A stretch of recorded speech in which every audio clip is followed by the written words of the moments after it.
Well, on behalf of the family, I'd like to thank you all for coming out today. Lorraine was two things to everybody here. First and foremost, I guess, before she was a mom, she was a rancher's wife. And then later on, she was a mom. And to that end, I found a couple readings I'd like to share with you that I think you'll be able to see a little bit of Lorraine in both of them. Okay, the first one, with apologies to Mr. Paul Harvey, who wrote this originally, and it was called So God Made a Farmer. And this is called So God Made a Ranch Wife. And on the 9th day, God looked down on his planned paradise and said, "Oh dear, the rancher's going to need some help."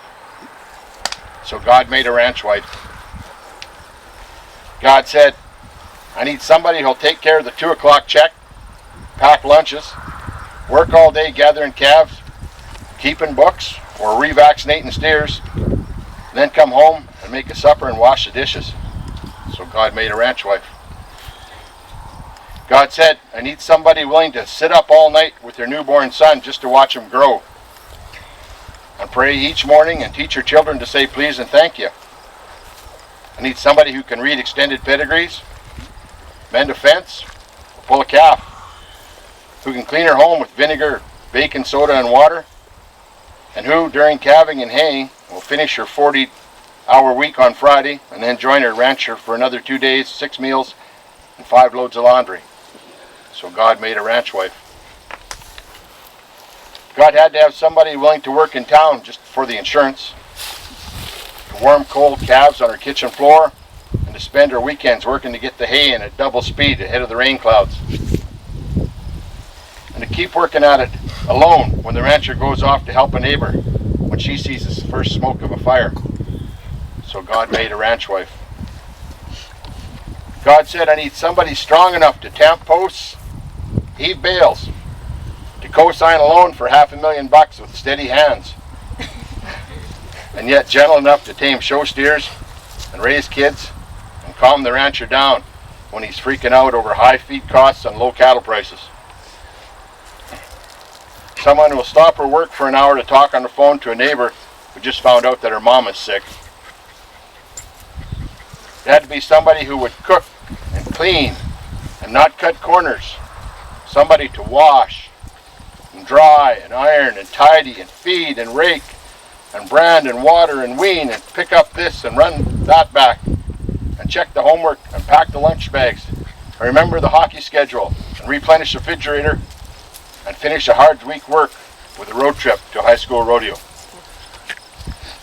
Somebody who would sew a family together with the strong stitches of sharing, and who would laugh and then sigh and then reply with smiling eyes when her daughters say they want to spend their life doing what mom does. So God made a ranch wife.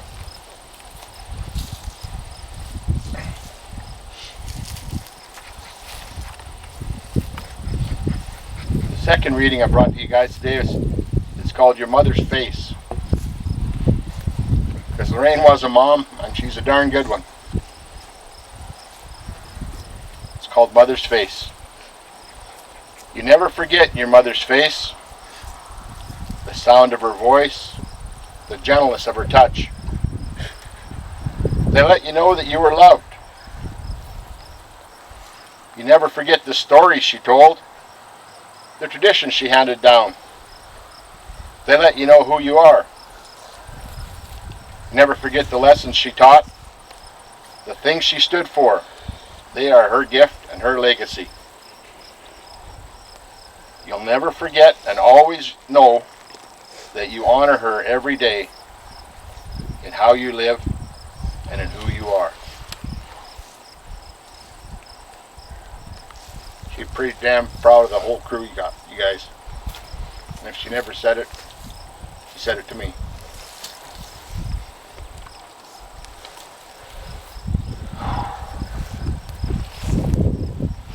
So, into the freedom of the wind and the sunshine, we let you go.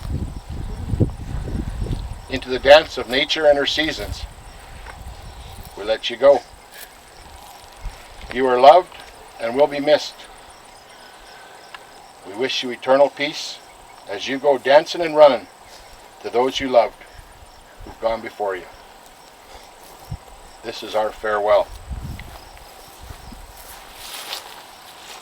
Earth to earth, ashes to ashes, dust to dust.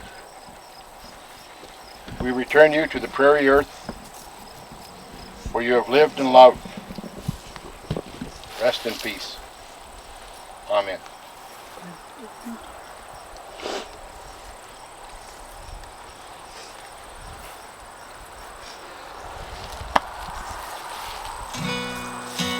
And lo, the angel of the Lord came upon them, and the glory of the Lord shone round about them. The morning light was soft and low. The clouds had left an early snow. A peaceful sound was calling low. It's time to go.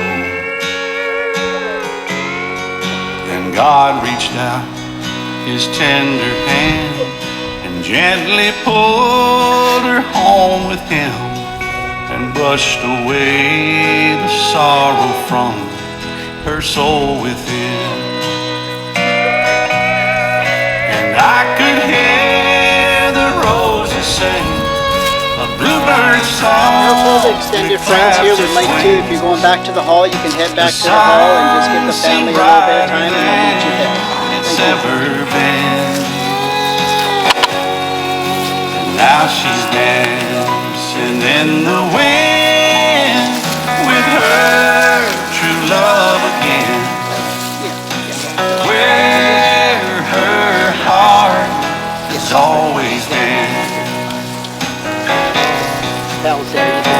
where her heart has always been.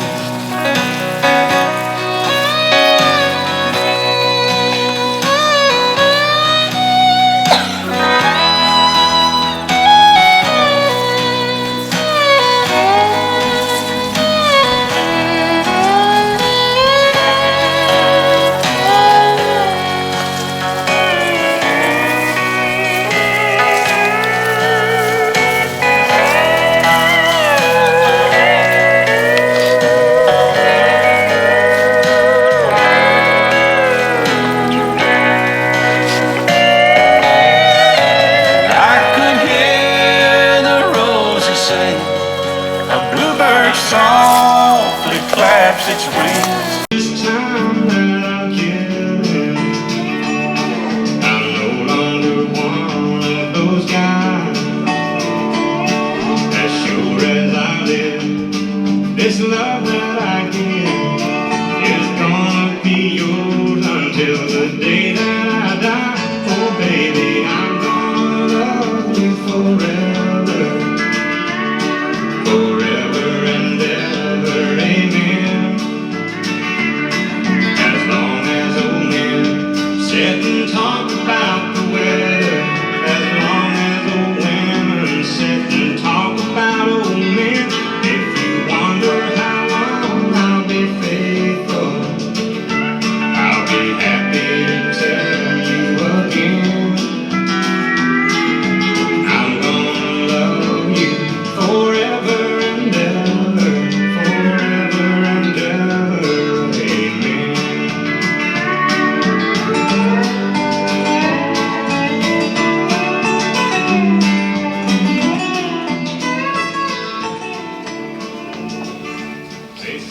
Please be seated.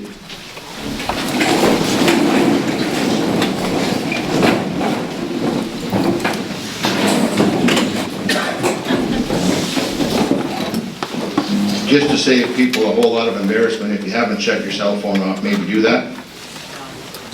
Trust me, it is embarrassing when it goes off at the wrong time. Well, first off, I'd just like to thank you all for being here to honor a great lady. For those of you who don't know me, my name is Shane Boyce. My dad was Bill, and he and Garth's dad, Walter, were first cousins. So that's the connection there. And I just wanted to say what an honor it is to be asked to preside over Lorraine's service. She was a great gal. She always had a smile, and how the heck are you whenever you saw her. she'll be missed by many. In Ecclesiastes chapter 3, we're told there's a time for all things. There's a time for everything, a season for every activity under heaven. A time to be born and a time to die. A time to plant and a time to harvest. A time to kill and a time to heal. A time to tear down and a time to rebuild. A time to cry and a time to laugh. A time to grieve and a time to dance. A time to scatter stones and a time to gather stones. A time to embrace and a time to turn away. A time to search and a time to lose. A time to keep and a time to throw away. A time to tear and a time to mend. A time to be quiet and a time to speak up. And a time to love and a time to hate. And a time for war and a time for peace.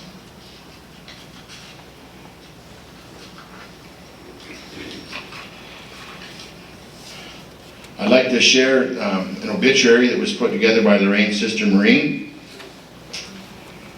Lorraine Sharon Reynolds was born in Souris, Manitoba on November 26, 1946 to Hazel and Harry Reynolds.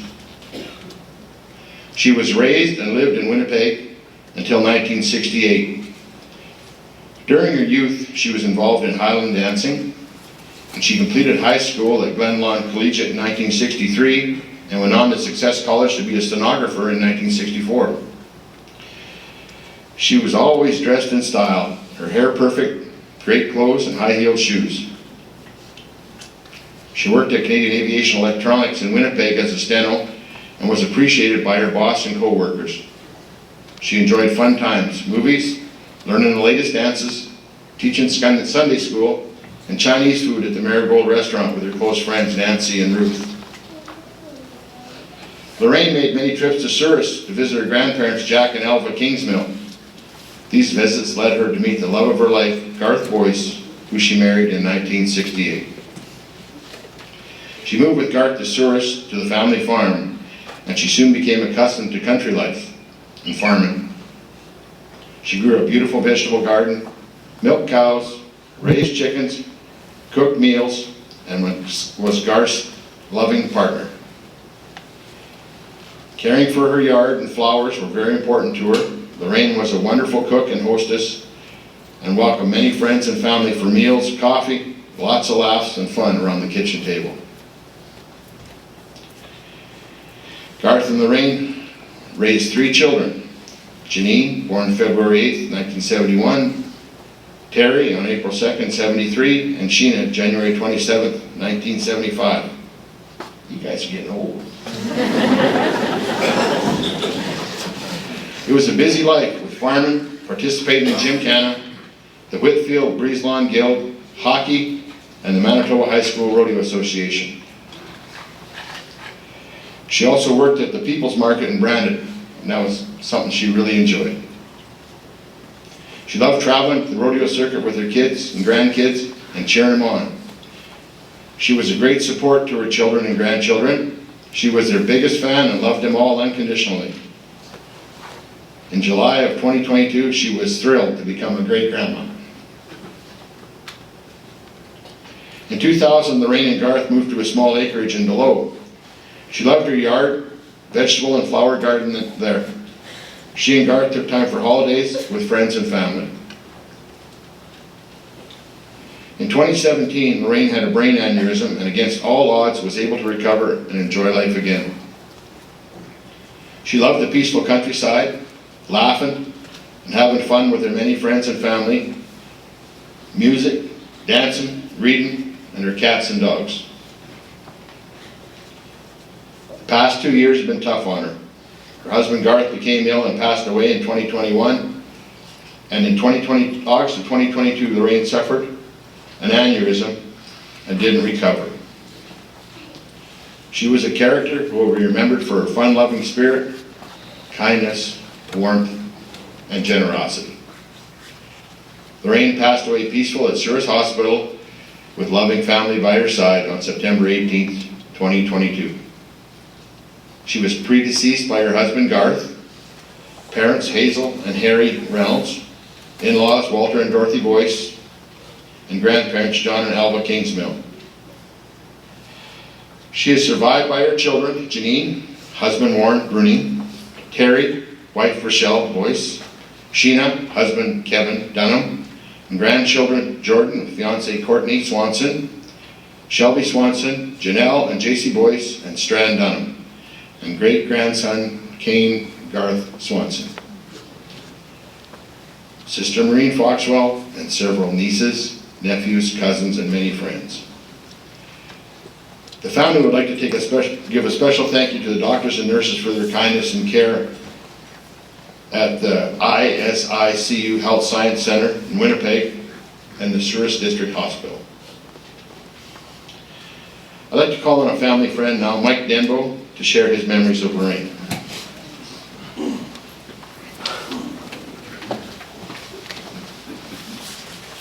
Lorraine was one of a kind. Anyone who knew her appreciated her sense of humor, her willing to help anyone attitude, her gruff side, and her soft side. She was always up for company to come over and really enjoyed visiting with people. I've known Lorraine since I could hold my head up. For those of you that don't know me, I am Mike Dembo, and Garth and Lorraine were like grandparents to me. Lorraine babysat my sister and I when we started school. We would go up the stairs in the morning when we got there and wake Lorraine up. She never did mornings very well.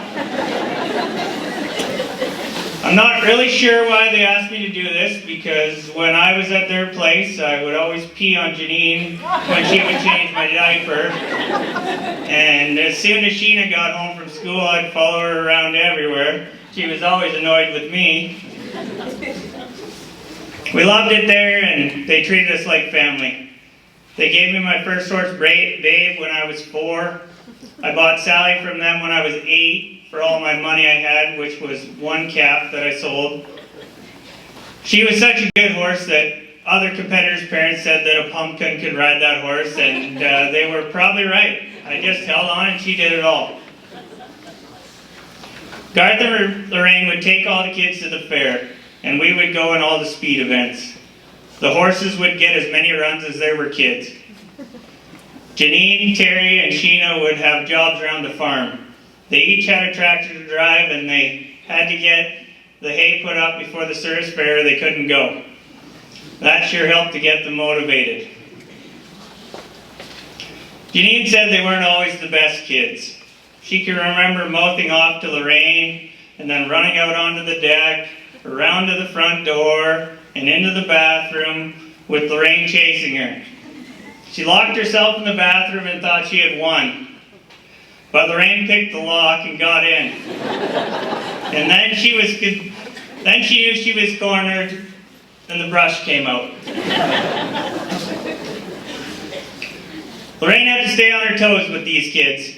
They would ride in the back of the station wagon, and she would have a curling broom to give them a whack if they wouldn't stop fighting. Lorraine loved her yard, and it was always in beautiful shape, along with her garden. She took great pride in it. Lorraine loved flowers. Janine and her mother shared in that. She was very proud that Janine went on to be a florist. If you ever went to their house, you could always find Garth working in the shop and Lorraine in the garden. Lorraine also really liked her cats. She would always take you to the leather shack and show them to you. She'd open the door a little bit and look in. There'd be cats running everywhere. They all had names, and man, did they have some good names. One time she told me, "Well, this is Candyman. He's a real good cat." So I asked her, "Well, what's that one's name over there?" She said, "Well, that's Candyman number 2. However, she did like some more than others, and she would get Terry to help her out with that. When Jamie and I moved into Terry's cabin right across from Garth and Lorraine's, we had no idea how much fun we were going to have with them. I stopped in at their house, and it was past mid-morning for sure. I could hear when I knocked on the door. She said, "Who the hell is it?" And I would say, "It's Mike." And she said, "What the hell are you doing here?" And just a second, I gotta put my teeth in. She never really was happy to see you in the morning, but loved for you to come over at night. They worked on a little different schedule than we did. We would be on our way back to the cabin. As soon as Jamie and I would drive in at night, ready to go to bed, Lorraine would call. "You better come over for a snort," she'd say.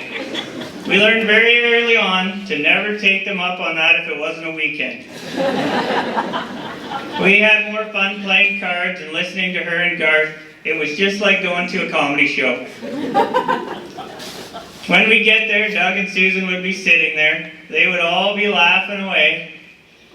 And we were like 25 at the time. The only thing that was we couldn't stay up as late as them. They'd just be getting rolling about 2 o'clock.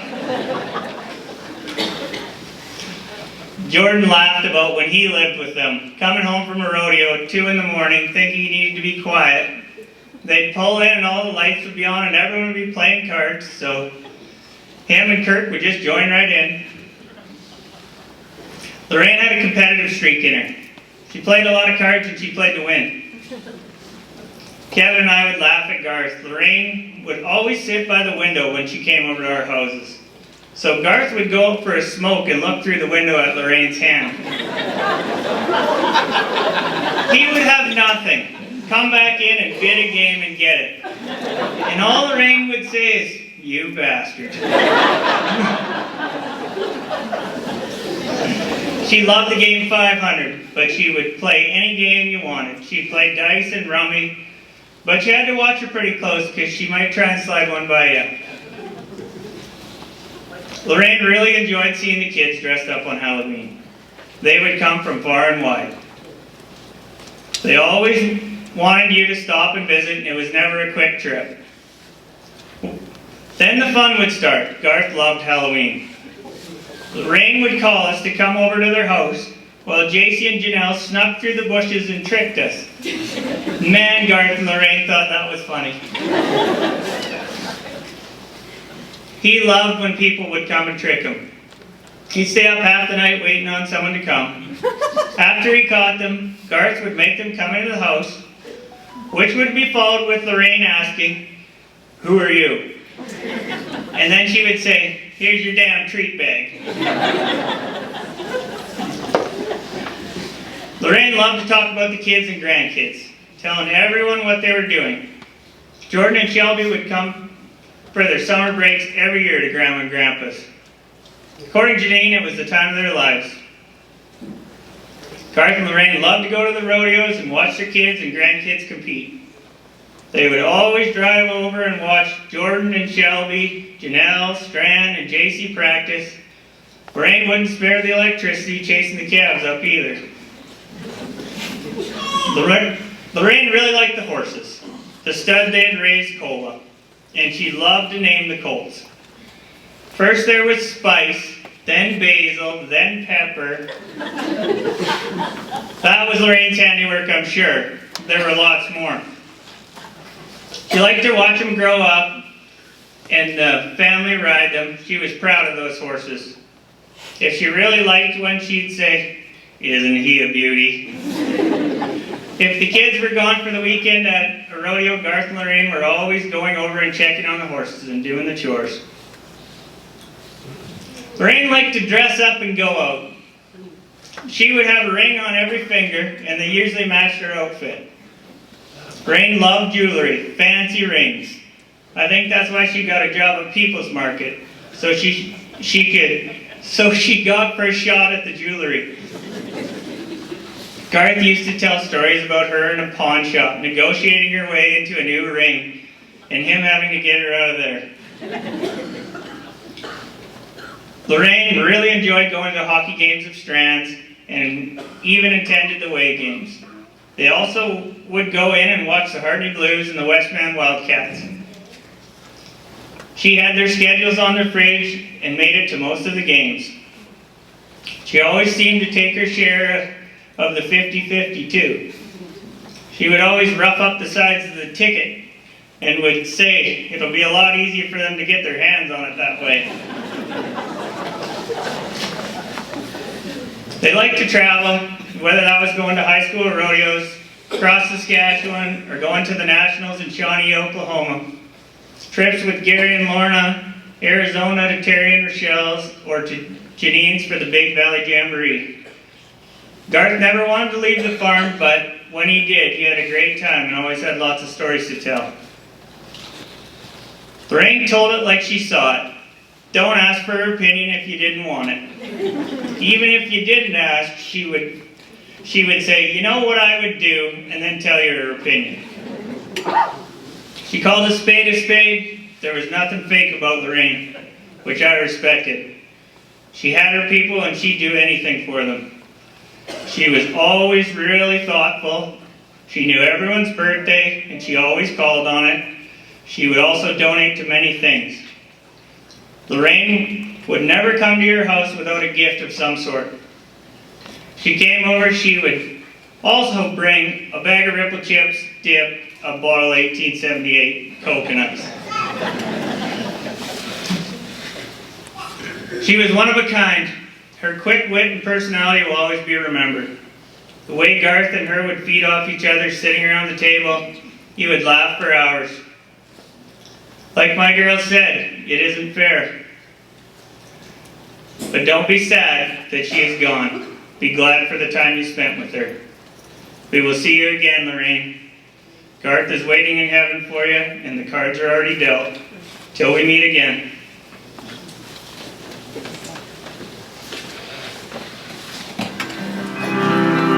Oh, my Lord, my darling, I've hungered for your touch. A lonely time.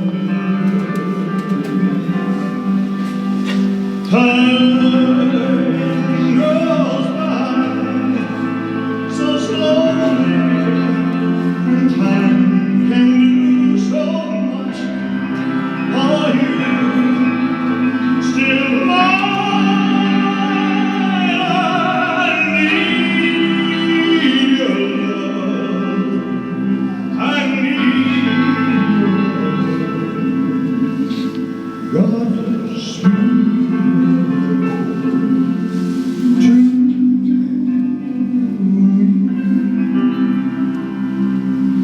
Lonely river slow to the sea, to the open arms of the sea. Lonely rivers cry, wait for me, wait for me. I'll be coming home, wait for me. For I love my darling, I've hungered for your touch.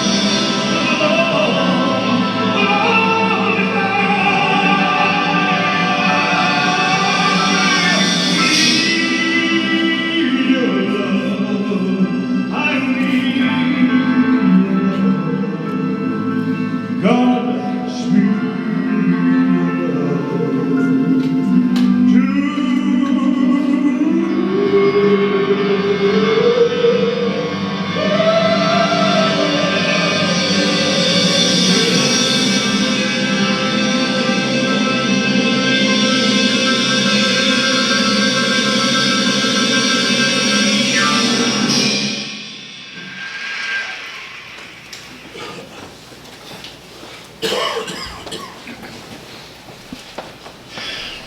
Now I'd like to call on Lorraine's good friend Linda Swanepoel to share some memories with us.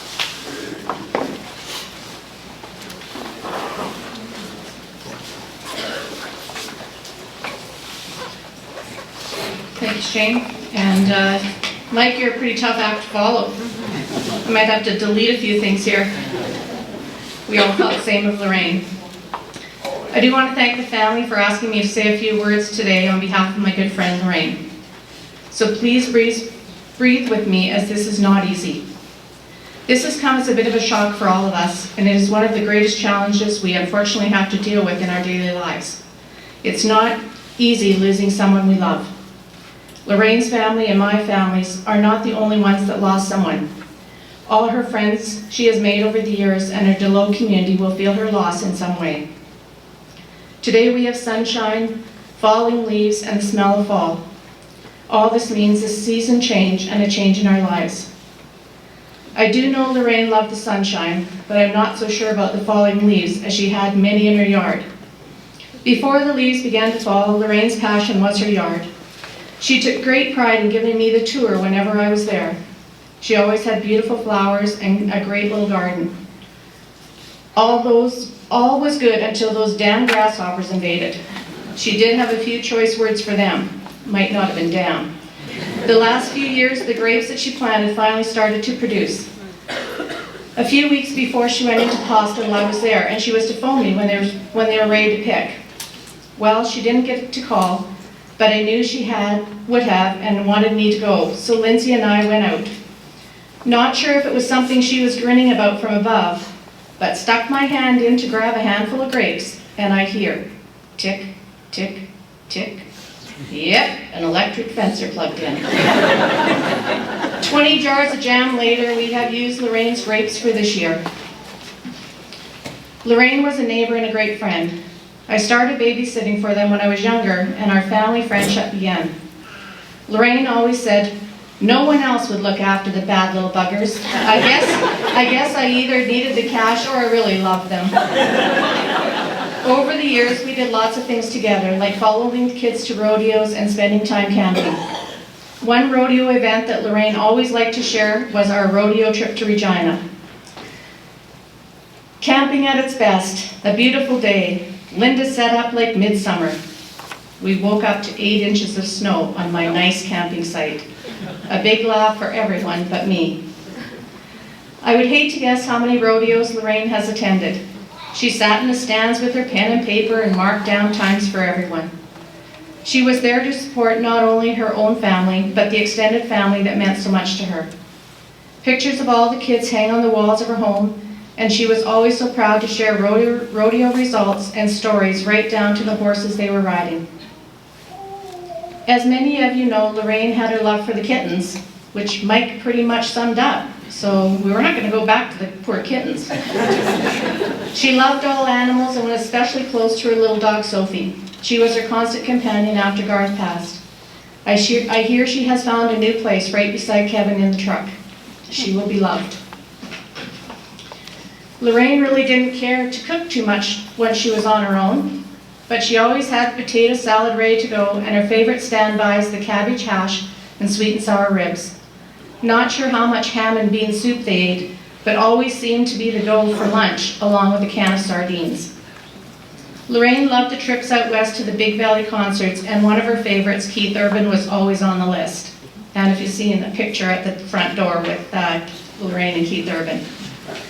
Lorraine loved to travel, and her trips to Vegas, Grand Canyon, Texas, and Mexico were all highlights. Not sure about the others, but we all had a great time in Mexico watching her try to bargain with the peddlers on the beach. Lorraine spent time last winter in Arizona at Terry Rochelle's and really enjoyed the visit when her Manitoba friends stopped in for a few days.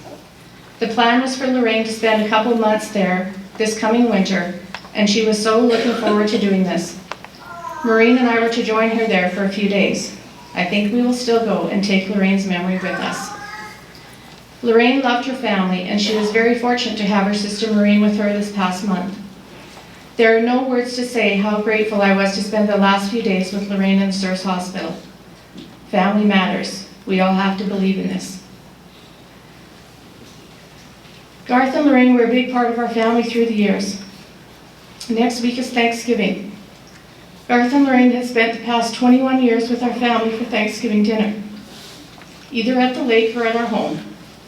This one is going to be a big first for us, as we will be missing 3 people we love so much at our table. Lorraine always brought the marshmallow salad and the blackberry wine. So today I will toast them with love, with a little blackberry wine, to our families.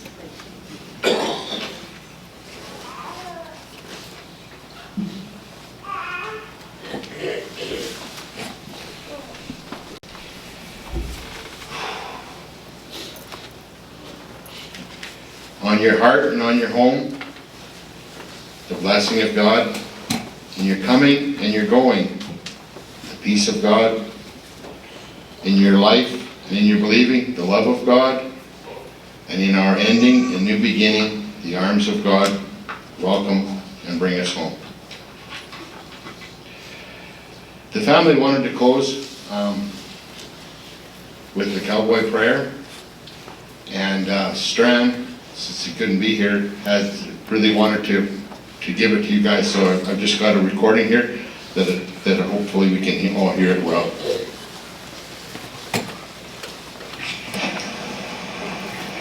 I really wish I could have been there today, Grandma, but I know that you would understand. I would like to ask everyone to please bow their heads in a moment of prayer. This is the Cowboys' prayer. Our Heavenly Father, we pause at this time, mindful of the many blessings you bestow upon us. We ask, Lord, that you will be with us in the arena of life. We do not ask for special favors. We don't ask to drive around the shoe fighting horse, the steer that won't lay, or to never break the barrier. We don't even ask for all daylight runs. We do ask, Lord, that you will help us live our lives here on earth as cowboys in such a manner that we make that last inevitable ride to the country up there, where the grass grows lush, green, and stirrup high, and the water runs cool, clear, and deep, that you take us by the hand and say, "Welcome to heaven, cowboy. Your entry fees are paid." Amen.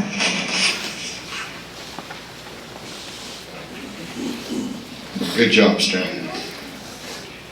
The family would now like you to join them in a time of fellowship.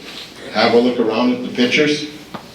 If you got a question, somebody will know the story, so don't be afraid to ask. Have a look at the gorgeous flowers that Janine has arranged, and so many that have been donated. And now, as Lorraine would say, carry on.